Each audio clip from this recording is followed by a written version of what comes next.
இதோ தூத்துக்குடி மாவட்டத்திலே பெரியதாளை என்ற கடலோர கிராமம். புனித சவேரியாரின் காலத்திலேயே அவ்வூர் சரித்திர புகழ் பெற்றது. எப்படி புனித சவேரியார் 21/8/1544 ரோமைக்கு எழுதிய கடிதத்தில் பெரியதாளை குறிப்பிடுகின்றார். எப்படி கயத்தார் மன்னன் வெட்டும் பெருமாள் என்ற மன்னனால் தாளை மக்களுக்கு பெரும் தொல்லைகள் ஏற்பட்ட நேரம் அது.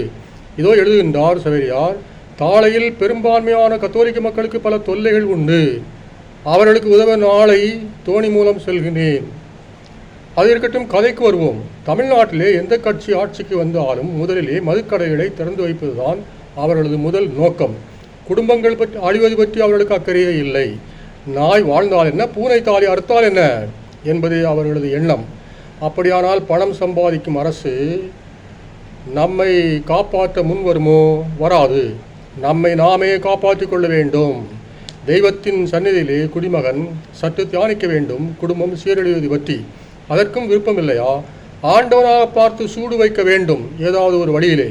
அப்படித்தான் நடந்தது பெரிதாளையிலே. மிக்கேல் பெர்னாந்து என்ற குடிகாரர் குடித்து தள்ளாடி நடந்ததை கண்டு ஒரு வெடி சுட்டி சொல்லிவிட்டான், விடிந்தால் தெரியும் குடிகாரன் புத்தி என்று. வந்ததே கோபம் அந்த மொடா குடிக்காரருக்கு. ஏலே, நான் அறிய பிறந்த பயல், என்னை பார்த்தா இந்த கேள்வியை கேட்டுவிட்டாய். இந்த மானங்கட்ட குடியை நிறுத்துகின்றேனா இல்லையா பார் என்று அன்றே நிறுத்தினார். சாகும் வரை குடிக்கவே இல்லை. குடிமகன்களே, இவர் அன்றோ மானவீரன்.